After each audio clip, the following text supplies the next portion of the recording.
Hi everyone, this is Ayush over here, and today I'm going to talk about my recent project, which is Digital Decluster Assistant.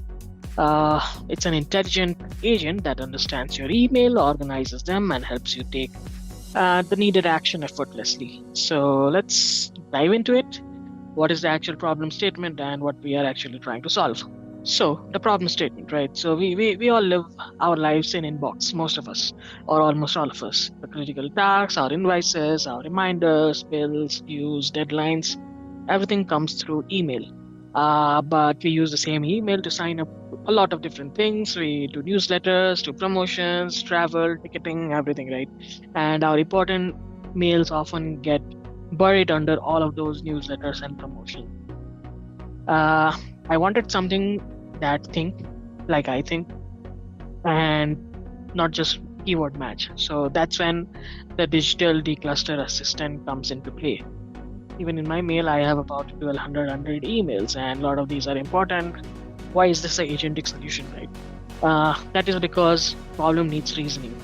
It needs a system that can fetch emails, analyze them, categorize them, learn my preferences, and also act, all while keeping me in the control because I want that control that it's not doing something wrong.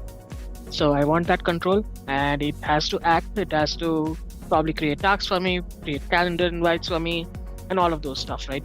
So this is exactly why the agentic workflow is being built for, and it follows a loop of plan, act, observe, refine, confirm my inputs, and execute them.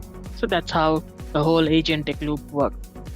So this is a high level agentic architecture, but now we will also be diving deep into the technical architecture of this application. The user interacts with the front end via chat, and this front end is built on React, which interacts with the backend using REST, and the API used is built on Python using fast APIs, and the LLM agent goes through certain flow that it plans.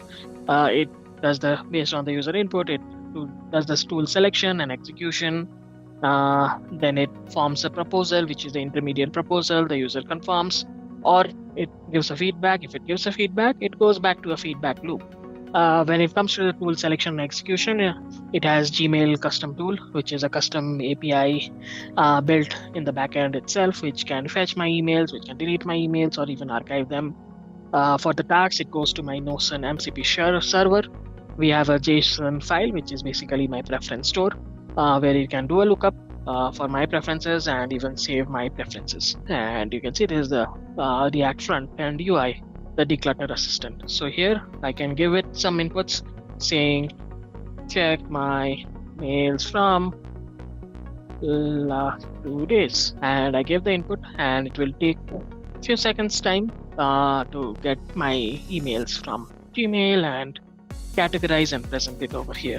As you can see, we have received the input already, and it has fetched my last 2 days email and gave a summary of each one of these. And it is finally recommending to create tasks for the important ones regarding the electricity bill and API integration. So the expectation is it should go to React Notion, create the task, and also store my preferences. So if you see, it has already created the tasks for my important emails. It has also created rules so that the mails from our diary will always be considered important. So if you can see, this is my Notion database where I have these new entries. So I hope you like this project, and this project can be further enhanced going ahead. Like we can have semantic email search where it understands emails more deeply. We can have multi-user support. Right now it's just limited to one user. We can also have voice mode so that probably when you are driving, and you can quickly turn on your assistant and ask it to review your mails and take action, so that once you reach your workplace, you all have your tasks in your dashboard or in your Kanban board already, right? So this is your new email partner, the digital decluster assistant.